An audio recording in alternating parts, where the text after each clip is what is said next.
on. So hello everyone, hi, welcome to BEwell. And today's webinar, we're going to be talking about glowing hearts, empowering women in love and self-discovery. Love the title Glowing Hearts because originally Kimberly and I were speaking about the power of the moment, and this all changed to something that really resonates with Kimberly, and so there was no need to put in something that the power of the now, the power of the moment. We'll do that some other time. But today we're going to be talking about glowing hearts, empowering women in love and self-discovery. So let me introduce Kimberly Lechnick. I hope I said that right surname. So Kimberly is a love coach known for her expertise in guiding individuals and couples toward fulfilling and harmonious relationships. With a passion for helping people navigate the complexities of life and business, Kimberly brings a unique blend of compassion, wisdom, and practical tools to her coaching practice. The results from entering a coaching relationship are endless. And here's the video. Would you like to experience better communication, self-awareness, identification of unhealthy patterns, self-love? As a result, you will have more time and freedom to do the things you love. So today we have Kimberly. So Kimberly, if you could just sort of take it away and just talk to us a little bit about glowing hearts. I'm curious. I want to know what's I love it. I love it. Well, thank you so much, Gary. Marcus Judge. Hopefully I pronounced your name properly. Gary's good. Gary's For your space here today and sharing your space with me. I really am in deep appreciation of that. Hello to everyone. My name is Kimberly Lechnick. It is a pleasure to be here with all of you. I am a love coach. I am empowering, supporting professional women to embrace their self-worth so that they can rock their relationships. You know, that for me, again, we teach what we've been through, what we know, right? That's our gifts. And each and every one of us has a unique purpose. We have a unique purpose, each and every one of us. And part of that purpose is accepting what I like to refer to as invitations, right? Invitations. Well, what are these invitations? These invitations are simply that, right? They're invitations to growth, right? We're here on this beautiful planet to accept these invitations to growth. Now, what happens when we accept these invitations to growth? Wonderful things happen. We begin to learn more about not necessarily what is going on externally for us, but we begin to understand what is happening internally. So what does that mean? That means that internally we have an inner space, right? An inner world. And we really want to understand our inner world at a deep level. It improves all aspects of our lives when we accept these invitations. We get to live our lives in purpose, with meaning, and by getting to know ourselves so deeply, right? So deeply, we begin to learn more about those who are being invited into our space. And so I am passionate about my work because my work, my purpose has come through the lessons that I myself have learned throughout my journey thus far. And I am so super excited about what what tomorrow brings. You know, every day waking up with a grateful heart, knowing, and I am, you know, a woman of faith, whether or not you are spiritual. For me, it's all the same. Like Rumi tells us, we're walking each other home. It matters not. What matters is that we are all here together and we're all learning. We're learning from one another every single day. And so, yeah, I'm going to take a gentle pause here. Okay, I welcome. let me ask you a question. Let's ask some Yeah. questions. Okay, so we just keep it going. So, as a coach, what led you to specialize in empowering women in love and sex? What was the catalyst? What was the step? Oh boy. You know, that's my story, right? When I started out, I know I came into this world, Gary, pure love, like every single one of us here, every single one that will be listening, right, to the replay. I know this for a fact. But in my younger years, I didn't know that. I had to come to know that. Right? So I can share many stories of my journey on how I came to know that, right? This is an unfolding. Our lives are unfoldings. So there wasn't one specific moment, it was a journey. So let me share this little tidbit with you if I can.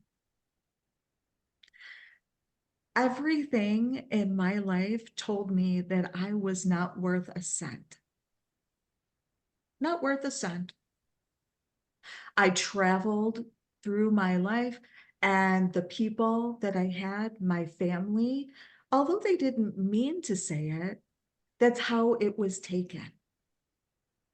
I wasn't meant, I didn't mean anything.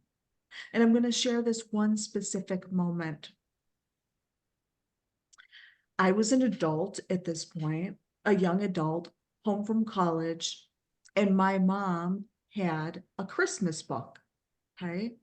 She had adopted my sister, my half sister's son. And I'm looking through this book. And I'm looking through the book and I'm like, hey, wait a second. I am not in this book. Okay. I'm just not present in this book. Like I was in the experience, but I wasn't in the book.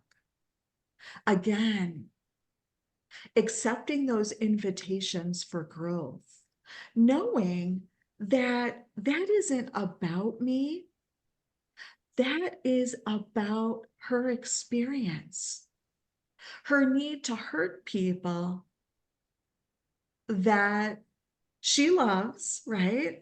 Because we know hurt people hurt people. That is a similar experience that I have had with my mother, with my father, sending these messages to me that I didn't matter. But it really wasn't that I didn't matter.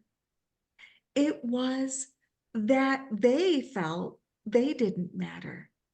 And through their communication, that is what they expressed to me. Now, as a younger child, I didn't understand that. I did not understand that.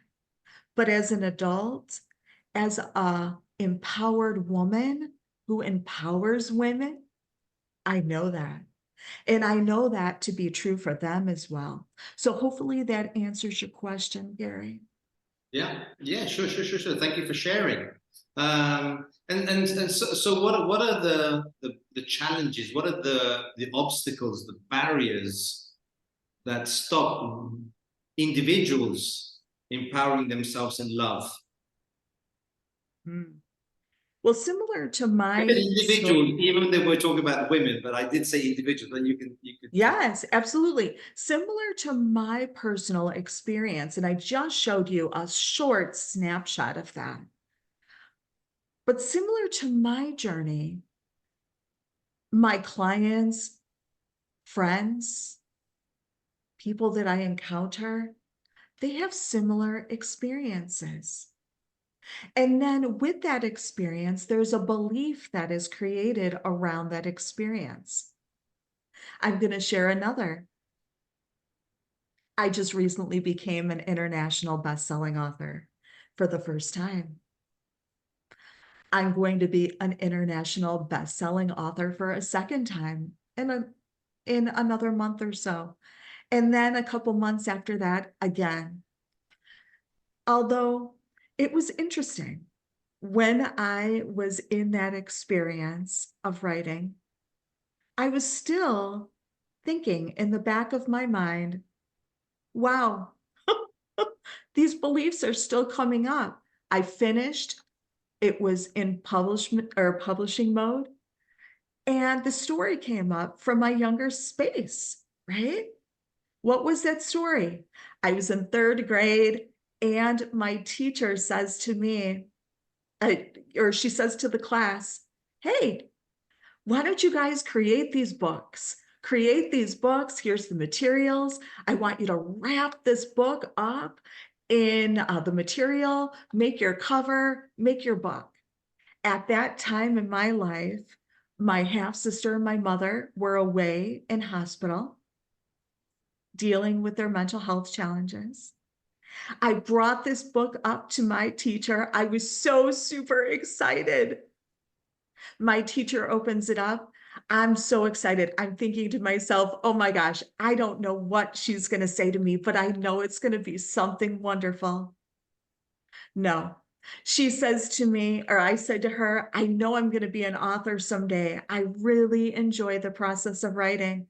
She said to me, this is horrible. You're not going to be a writer.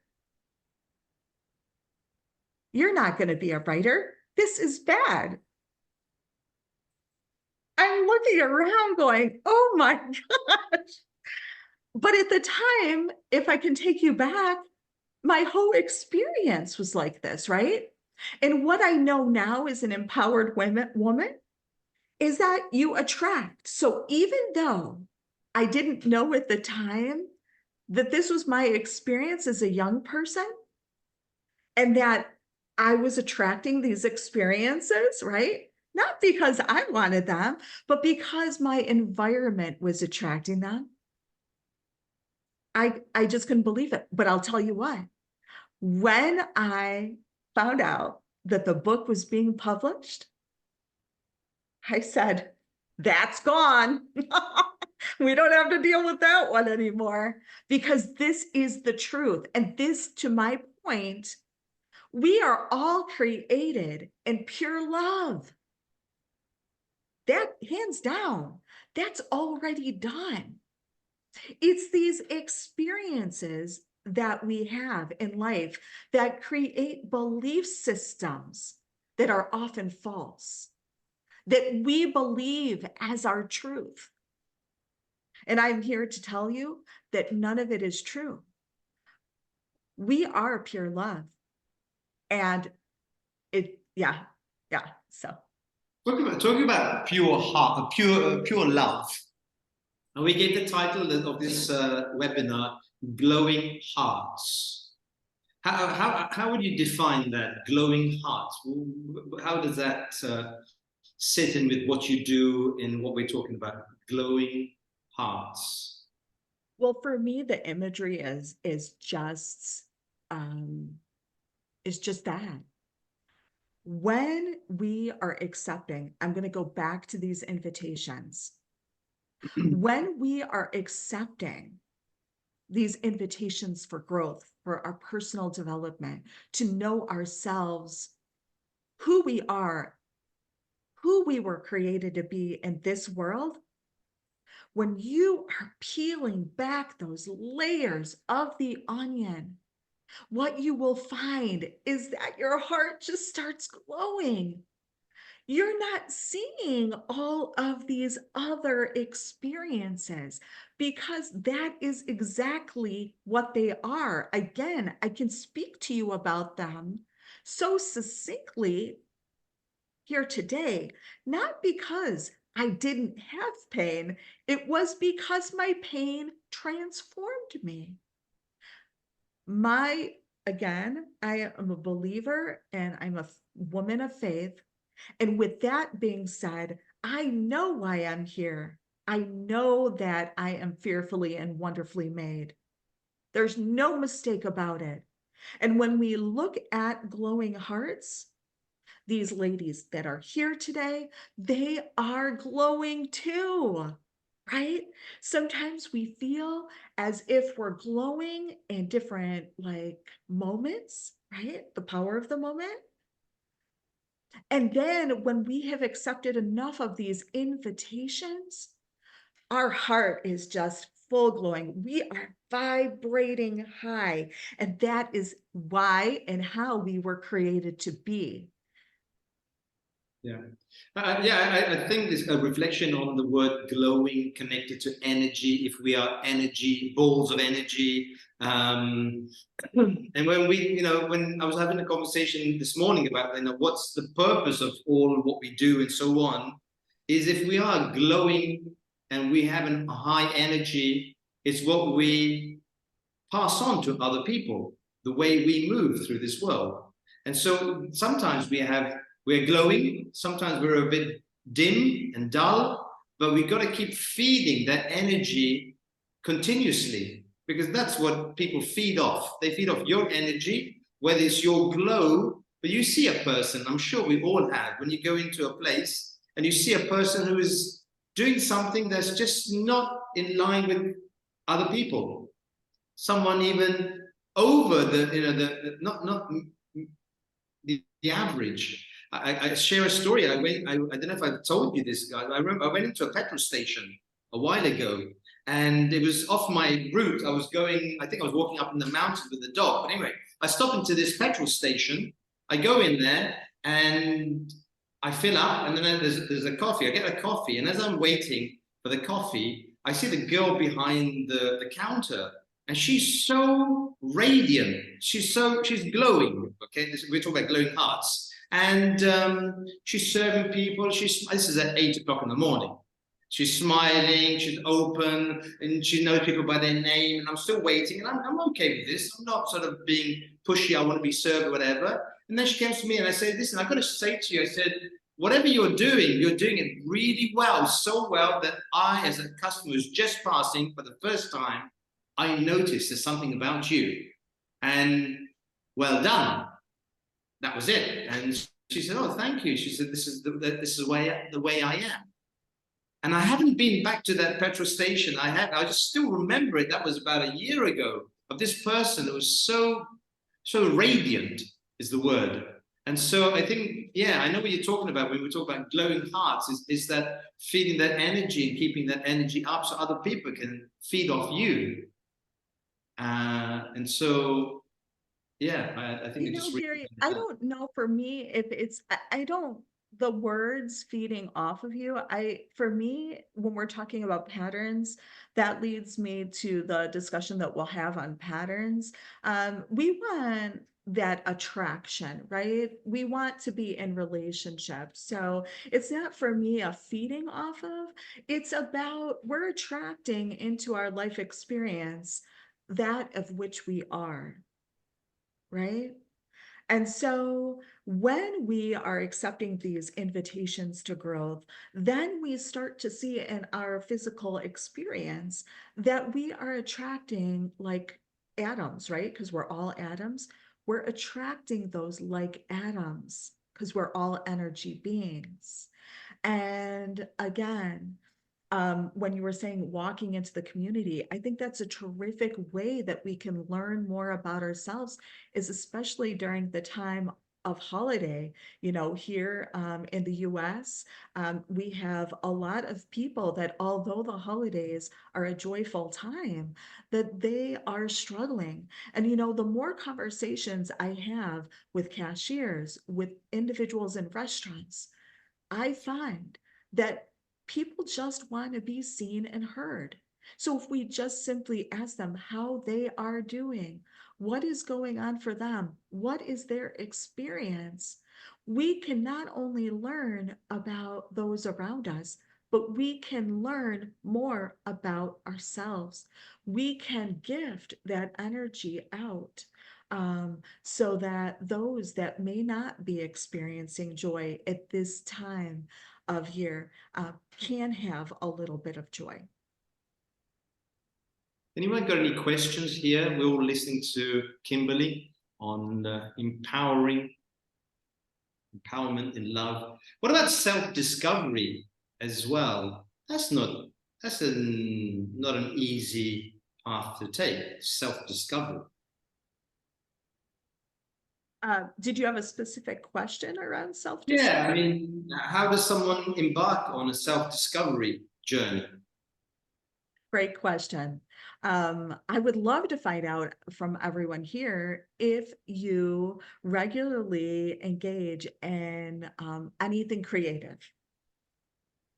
Yes, I would like to say something to that. I think, I mean, this is my personal opinion, but also what I have seen so far from others, and I've been on this earth already for several years, is that you usually start to self-reflect and go on a discovery mission when there is a lot of pain, when there's a situation coming up or several situations kind of, sum up, and you are at the point in your life where you cannot continue like this.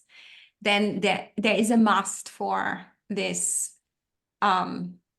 deep dive into who you are and what you want in your life and where you took the wrong turn or why this happened like that and why this is a learning and why this happens for you. So I think it's usually something that is just you culminating. There is something going on and there is a point where you have to do it. I don't think that people grow up like reflected. Yeah. I think when you're young, you're experiencing, it's just, you take everything like granted, or you just go with life. You try this out, you try that out. But after a while, I mean, some start sooner, some start later. I also understand that the current or the younger generations start reflecting much earlier. It's maybe because they already grow up like that. But for me, it was a culmination of many things happening. And I just needed to start working on it. And it starts with childhood, and then you go and do your work. Yeah. So that's my take on it. Yeah. Well, I absolutely love that, Bridget. I do think that it can be a single moment. And to your point about self-reflection, you're absolutely right. As a young child, usually you're not going to be self-reflective, although again, there are a lot of spiritual beings, right? When Gary, invited me into the space, it was to come from a place for me. I was being kind of guided to kind of come from a place of sharing my experience, because I find that there's power in that, because a lot of times what happens is those around us can see themselves in reflection, right? Because without that, they're just seeing kind of like a human, right? Like a human, being. I also have witnessed, again, in my environment, I witness it today with my mom. She still hasn't accepted self-reflection. She will get some glimpses of what it looks like for her, But then what I like to say is she goes to sleep, because sometimes self-reflection can be very painful. And for someone to have their eyes open fully is really challenging. That's why I speak about this. That's why I want people to know that these invitations to growth, and I'm also feeling like it's coming through me that I'm to speak to our younger generations who are struggling as well. Um, you do, and you do have a voice. I see you. There are others that see you. We really need you. Our planet needs you to be the fullest expression of who you are. I have spent, again, my life around people who have spent their life asleep. And I went myself from awake to asleep, to awake to asleep. And I vowed, I am not sleeping anymore. I understand why I was created. I understand that my pain has purpose, and this is the purpose. Imagine a place where we were all committing to stay awake, committing to this growth journey together, not in isolation, but together, knowing that when we turn to the right and we turn to the left, there was someone that cares about us. And I know that because I've spent the majority of my time emotionally alone. Mm. And that was not by mistake, because I'm here talking to you. I'm here serving and supporting, and there's no mistake about it. No. Debbie's got a question. Debbie, you got a reflection, an insight on that before you forget? Yeah. No, a discovery I had to make and have to continue to make. It's not something that I think, unless you're a narcissist, you can do this. And that is, comes back to, it's actually a biblical saying, if your cup has to run over before you can help someone else. You have to love yourself first before you are able to express love to someone else. And those people that are in pain, the most pain, when you're around someone who's extremely angry, who's extremely upset, who's very judgmental, that's because they are harder to themselves generally than they are to anyone else. And they don't love themselves. They're always having this internal dialogue, is my discovery. And I think it's important to understand, as hard as it is maybe to love someone at that moment, or to be generous with your empathy at that moment, that's when they need it the most. And I think that is for me, that is the reflection that I have on unconditional love, is that you have to love yourself first. You have to forgive yourself first. You have to stop judging yourself first. And that's when you're able to give that away. Yeah. Thank you, Debbie. That was a good. David, you got an insight on this, on self-love? Yeah, I've got several things. You can't tell by looking at me, but on LinkedIn, I'm a member of several different women's groups. And there's a reason for that, is because I have a whole different idea of how a woman should be treated. I'll give you a couple examples, and it's going to be from a business standpoint. I had a young Black woman. I'd say young. She was probably in her late 20s, come in and interview for a design position. And I changed the way our business worked from just a normal have someone in one-on-one. I had a team of 3 that interviewed somebody. We had documents made up, what questions were going to ask for any particular position so that they would be the same questions, and we'd grade those things and decide who we're going to hire. Didn't matter what they looked like or anything. But we had this one Black woman come in. I'm in Houston, and she came down from Dallas. She was an engineer.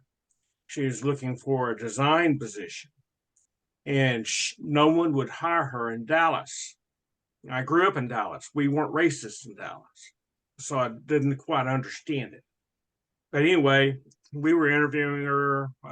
We didn't do the usual type interview because I changed it up. We had people express themselves, how they think, and stuff like that. And after the interview, we went and did our scores with the other team members that I was mentoring on how to do this. And they didn't want to hire her. I said, well, why not? I said, well, she's a woman. I said, that doesn't matter. We're hiring people who's going to do a good job. That's what we want to do. And so I talked with them a little bit about all that stuff. Long story, we don't need to know right now. Anyway, we ended up hiring her. And I hired her as a senior designer. She had an engineering degree. I mean, why not go in as a designer? And the reason she wanted to go into design rather than engineering is because engineering these days is more of the legal crap you have to get involved with rather than design work. And she liked being creative. So she likes being creative. That's a great spot for a designer. And so we hired her. And after she started work, I had 3 directors from different engineering services come into my office and closed door session. And they said, we're not going to use her. I said, why not? Well, we just don't want to. I don't think it's right. And, Houston, they're not an inherently racist area, but in the oil business, which is what I was in, it was a men's job, right? And so they didn't want to use her because you're a woman. And East Texas has a little bit of racial problem, so part of that played into that too. So I just read on the Riot Act. I said, here's why I hired her. And I said, she has an engineering degree. Do you know what that means for your engineers? That means she understands how they think. So since she understands how they think and how engineering works, that makes their jobs easier. I said, I don't care what you think. You're going to use her, and I'm going to put her with your teams when I want to. And anyway, it was probably about 2 months later, they came back into the office and they were demanding that she be full-time to their group. So it's a different perspective. Now, a lot of guys don't think like that. I understand that. Things are changing now. I don't think that this, I don't know, in my setting, in my work environment, I have more women working at my school than men. And so there is no, for me personally, there's no gender selection, man or woman. I look at the soft skills. Exactly. That are really important, the soft skills, because in my 25 years of running my business, I've taken on talented people and lacking the soft skills. So I've gone for the talent or the experience, and then they haven't lasted. I've had to lay off really talented people, and the results were coming in, but the team was not functioning. And so again, as an entrepreneur, I had to decide what was the the best solution for everyone, not just for the business, but also for the stability of the business. And so having to let go of talented people. So what do you say, Kimberly, about women? I mean, particularly as David was saying, is there a definition, men and women? For me, no, but in the professional environment, or is it just the ability of the person, the competency of the person? Well, I think that women certainly have made so many gains, right? We've made so many gains in so many different ways. But I think what David was illustrating is an old paradigm, right? Definitely an old paradigm. It sounded like the individuals may have had some low levels of awareness that they were struggling with. Not being open-minded, not being open-hearted to that. Because as you were sharing, David, what was concerning me is what kind of position were we putting this beautiful, talented woman into? My concern went for her, so it's fine to be advocating for her, but at the same time, we also have to think about the safety of what kind of situation she's walking into. I'm glad Right. that in this case, it turned out very well for her. Although in some cases, I think we're learning that it's still not. For me, I don't have that experience. I feel very welcomed in my spaces. But again, what we're talking about today in terms of growth and personal development, you can take in, David. It seems like you're very self-aware from this short time that I'm spending with you.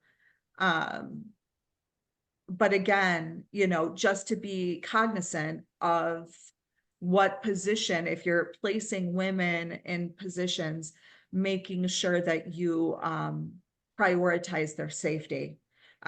Because I was starting to get concerned that she wasn't in a safe situation. And I think that, yes, we are talented. She was in a safe position because I would make sure it's a safe position. I already had other women working for me anyway, but they didn't have the level of education that she had for the position. And so it's wasn't a safety issue per se. It was just I didn't like her being disrespected. That's a safety issue. Yeah. That's a safety issue. I mean, And because so I again, wanted to make sure I changed that because I changed a lot of things in that company and all to the better. In fact, they even started a servant leadership mentoring program after my way of doing things. So that was for all their leaders to go through, not just some, all. And Well, I so, think the safety element is very important. We talk about also the mental well-being from a safety point of view is like the stress and having to deal with recognition or non-recognition of the role and so on. I think if I mean, my wife was in a very high position in her company, and she was the only woman on the board with all men. And so when they had meetings, I felt sometimes that she actually lost her femininity in those meetings. There was like a boys' club, and there was her having to join the boys' club. It was those little subtle jokes and subtle messages, that I don't know how. It must have been pretty stressful for her. Definitely, I think being the higher you go, women have the soft skills, and they probably get more qualified. I think women in higher positions work better because they have those inherent sort of skills inside of them that men have to work at. And Mary, so I'd I like think, to say something to that. yeah. I'd like to say something to that if I may. I was also the only woman in a department with 13 men. And as you said, it's the boys' club. the jokes you hear, the stuff you hear, you know, it's quite demeaning, and they look at you like you're one of us. You're going to think this is funny too, you know. Yeah, Just they're always an fighting you example. too. Yeah, you know, just an example. All right, I'm not going to go I'm not going to go down to the bottom drawer, but just for an example was, what would reach the wall first, her nose or her boobs, if she was to walk into the wall, right? That's the kind, and then they would think that would be totally hilarious, and I would be expected to laugh with them as well. I think at least what I did, and I was still quite young at that time, early 30s. So I was, you know, to fit in, I would morph into, you know, one of these people, right? I wouldn't actually, I might not have laughed. I might just have rolled my eyes or something, but I didn't say, you guys suck. This is bad what you're doing, you know? I would just roll my eyes and go somewhere else and do something else. And I think that the awareness, we're back, Kimberly, to awareness. I think the awareness has made leaps and bounds in progress in the past couple of years. I don't think millennials would put up with that anymore. I don't think anyone in that position, you know, would put up with that anymore. Or they would, or the woman would make a joke about a guy, you know, what would reach the wall first for you, right? So, I mean, just to be equally bad, I guess. But I think, Yes. the thing is though, is that with, when it comes to awareness, and when it comes to let's say expressing this for women or something, I think that women are actually have more feelers, you know, they're more sensitive, and they are able to assimilate better in groups like this. I don't think a man would have gotten, I don't think he would have gotten away as well as with 13 women if it was only one man. I don't think that would have worked as well. So I think that women have that sensitivity, that feeling for the mood, and for you know, so that we are able to navigate these situations maybe with more, I don't know, feeling. Yeah. With I definitely I agree more with that. grace, Debbie. Yeah, the question to Kimberly is, so we're talking about the professional environment, we're talking about relationships. So how does a woman, I mean, I gave an example of my wife, but I've got a young daughter who's 24, and she's very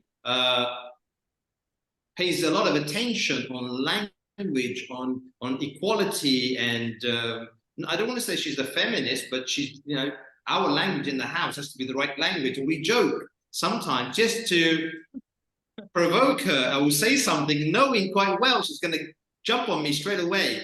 But we know about it. We're all aware. I mean, I've got two other boys. So I've got two boys, and she's 24, and we jokingly say about this. But she wants to, you know, she's right on the point there. So how does a woman behave in work, in relationships, in a romantic relationship? Because you might have also heard that men now are afraid of women.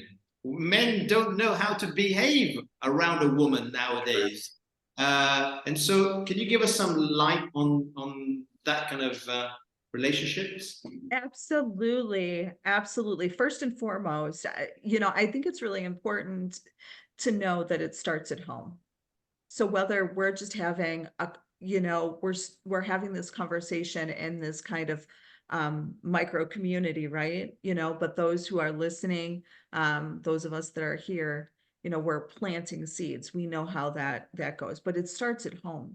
So because you have such a beautiful composition in your family of having boys and girls, you can actually have these discussions. You can have mindful discussions, and you can work together as a team in your family unit.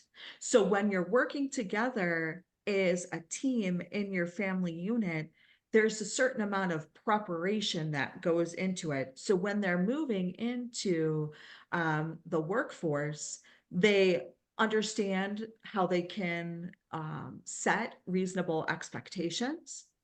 And then they can also know themselves, you know, deeply, and understand that they can, as leaders, evoke change. One of the things that also was coming up for me was emotional intelligence, especially in the workplace. Now we're seeing some of the companies adopt emotional intelligence trainings.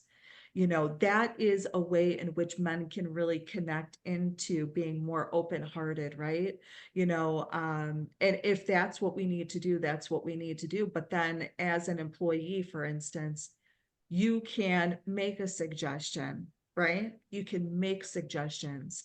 You can offer to spearhead that training from a business perspective, right? Or find people in your teams that would make good leaders in that, but always making sure that there's a component of emotional intelligence. So again, back to the dynamics, we can go, I'm sure, ladies, I'm sure you'll agree, we could go off into the weeds with the masculine and the feminine and, you know, how to show up. I thought that was an interesting comment, Gary, when you were talking about men are fearful of women. I don't think that there necessarily has to be a fear, right? Because we were all born in pure love, right? We want to operate from the love frequency. And if we're operating from the love frequency, then to me, there's no better way than to accept those invitations, start this process at home today, right? Talking about these topics, talking about core values, having mission statements for your family. All of these things are really, really important, but then also having a space for role playing.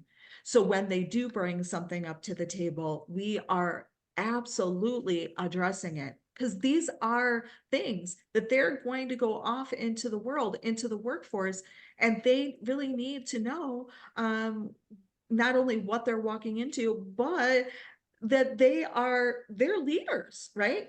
I'm no doubt your daughter's a leader, right? But it's just about really putting boundaries around that, right? You know, like understanding, you know, where she will be able to influence her network, her communities. And I mean, hey, you know, as I'm thinking about it, I have a 19-year-old and an almost 13-year-old, and that's what we're doing. I mean, we are talking about it. We're not saying, oh, that topic is taboo, or this is not what we're going to talk about. We're having the conversations. They're I'm real-time just conversations. reflecting on all this information, Kimberly. There's a lot, because we've got two men, me and David, even though he's got a flower around his head, but he's still a man. Now there. And Texas star hibiscus. but I'm just trying to think of, like, you know, I was just thinking before, there are masculine traits in a woman and there are feminine traits in a man. So is there a need to have a male and a female, or is just a person with traits that are necessary for the job? So yeah. And so I'm just reflecting all this, and this also this I had a conversation with a young man a while ago online, and he was in a men's group I'd never had a men's group before when I was young, but he was like young. He was like 20, 25 or 26 or something like that. And he was in a men's group. And I thought, whoa, what is this? What's happening? Do we need a men's group? I never really thought about that. I just thought I was a person and I could have a conversation with a woman and a man, without looking just for the men's topics. Well, you know, to me, that's not a surprise, Gary, you know, because again, with your comment too, especially like if men are, I mean, of course, and we don't have statistics here to say what percentages we're talking about, but if men are really having a feeling of fear around how to engage with women, then to me that would be no surprise. You know, I don't think that, you know, I'm conservative here. I'm conservative. I do believe that there is, a man, a woman, like we're interacting. But I do feel that, again, the places, if you're going to go into how, through the generations and how women have really evolved, right? We've gone from the home. That can be a whole nother conversation, Gary. We've gone from being in the home and being looked at as a homemaker, and this kind of thing, to slowly, progressively moving into the workforce.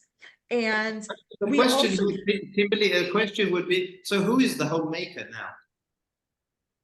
in some cases, it's the men, and again, another huge topic of conversation, right? Because not only is the woman going and doing the hunting and gathering, because we can't ignore the work of, oh my goodness. I'm trying to think, John Gray. We can't ignore his work, his deep work with the masculine and the feminine. We cannot, because this is biology. Okay. So you send the woman into the workforce. She is now the hunter and the gatherer, right? She was not designed for that biochemically. She just was not designed for that biochemically. Same with the man. Okay, we're seeing more and more young men being at home with their children. There's nothing wrong with them participating, but we're asking them to do something that they're not biologically wired to do. So we can't, for me, we can have a conversation another time around biology, because we're asking them, it's not that they can't help out. There's a difference, right? We need to know and understand what our lanes are, but we have to understand how to put boundaries around that. What's reasonable to ask and what is not reasonable. So again, those chemicals are firing for the women because they're in some cases, they're taking on these roles that are very high powered. Again, they're the hunter, they're the gatherer. So then the man says, right, what's a common thing the man will say? The common thing the man will say is this: well, I'm not getting, and I hope this is okay for your platform, I'm not getting any sex anymore, right? It's not happening at home. Just not happening. Why isn't it happening? Well, let's go ahead and take a look at what woman is doing. The woman in your life is doing. She's taking care of the kids. She's cooking. She's cleaning. She's taking the kids and organizing all their sports. And she's working a high-powered job. Let's see, what does she have left? We need to give her space to be a feminine woman, right? Doesn't mean that she can't be in that high powered job, but yeah, I just feel like we need to give her space. Bridget, it was wonderful. I'd love to connect with you. I'd love to connect with you. I did already. Okay. Bye. Thank you so much. Thanks, Bridget. Thanks. Bye. Yeah, it is an interesting conversation here, because though men are now slowly, I'm a man and I meet many men, slowly showing their inner emotions. Very, not every all men. Some men are actually coming out of their shells, let's say, and if they're seen to do that, sometimes they actually are you gay? So I'm just trying to be, connect with you, and so people will ask you if you're gay. And you got some women, and that was the thing, like men are afraid of women because they don't know how to approach the woman nowadays. Whereas in the past it was the man taking the lead. It was in the past. Now it's the woman that takes the lead. The woman will actually come and invite you out, go for dinner, and so on. And yeah, from my perspective, a lot of men don't understand what a gentleman is supposed to be, and that's a problem. And when I was dating, even in high school, I didn't date that much, but college and later on I did, and everything. Whenever I took a lady out, I always wanted to open the door for her And at the time, back in the 70s and 80s, no, I can do it myself. Well, guess who never got invited to another date? And so I wanted a lady that wanted to be treated like a lady. I grew up in a fairly wealthy family, and so I had high expectations. I had I was taught a lot by my parents on how to act with women and stuff like that too. And another thing, in the Air Force, I had all kinds of leadership training in the Air Force. One of the classes I had to take was learning how to cry. You know, because men aren't supposed to cry, right? They found out in Vietnam that the WACs, the Women Air Corps, they were primarily nurses and stuff like that there, they saw a lot of bad stuff. And what they would do when they get a break, they go outside, they just cry themselves to death. Then they go back and continue doing their job. The men, they didn't do that. And so they carried that pain with them all the way through their next mission and things like that, which caused problems. So the Air Force decided to teach us how to cry and when to cry. There's a right time to cry and wrong time to cry, but you have to still get it out. And so they taught us more of that kind of stuff, which men don't get taught in the normal world. And Yeah, so, talking about the emotional intelligence and the soft skills, the things yes. like how men are learning more about, you know, themselves. I speak about myself. I invest a lot of time in myself, understanding myself, and this has helped me to change also my language. The language changes when you're actually in meetings. As I said, I'm surrounded by women at work here, but our meetings are, there's no gender oriented. It's just we as a team, and each one does their job.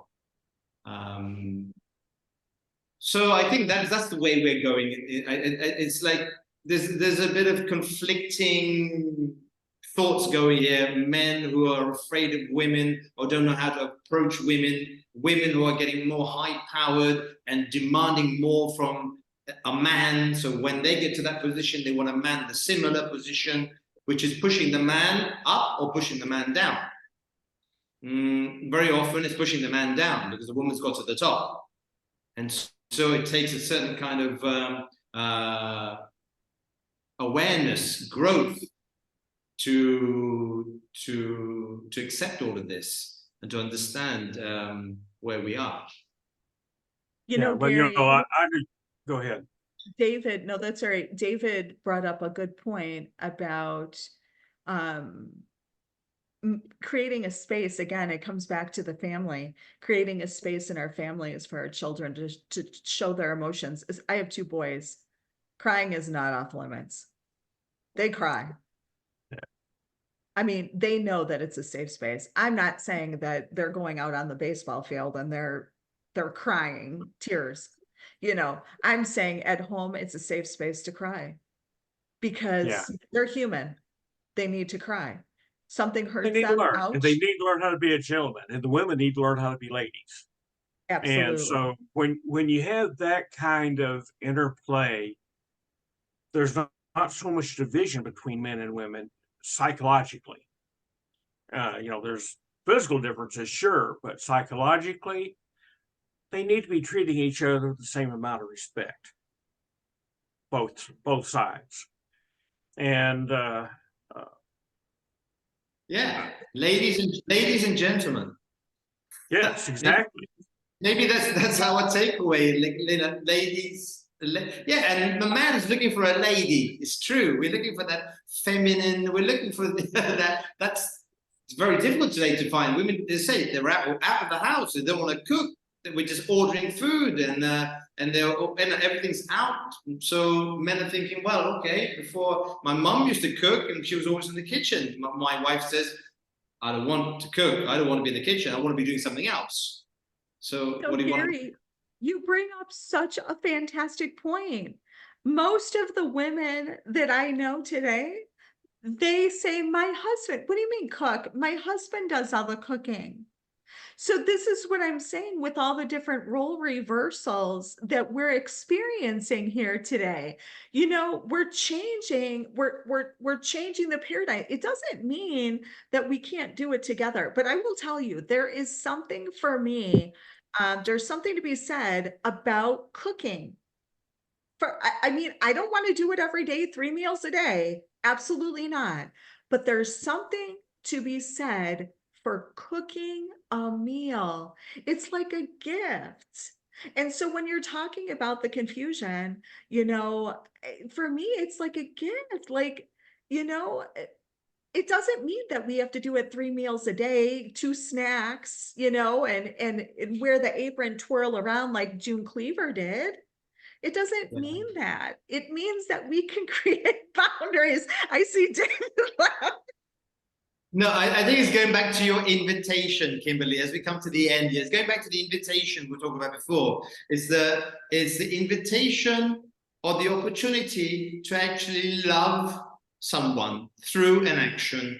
And through your action is actually preparing a sandwich or cooking or making a cup of tea or whatever. That's the invitation that some people take and some people don't. You have an invitation to be generous, to share. And I said this to my son in the mornings when when I take him to school in the morning in traffic. We're going and everyone's rushing. There's a mad rush, like, rush hour to get to work, get to school, and we're in the car. And as usual, we've got the minutes are really, you don't have any minutes. And you see someone trying to get out of a street and no one's letting that person go. And that person's there and he's trying to go and everyone's going really fast, whatever. And I said to him, I said, we've got an opportunity to be generous now.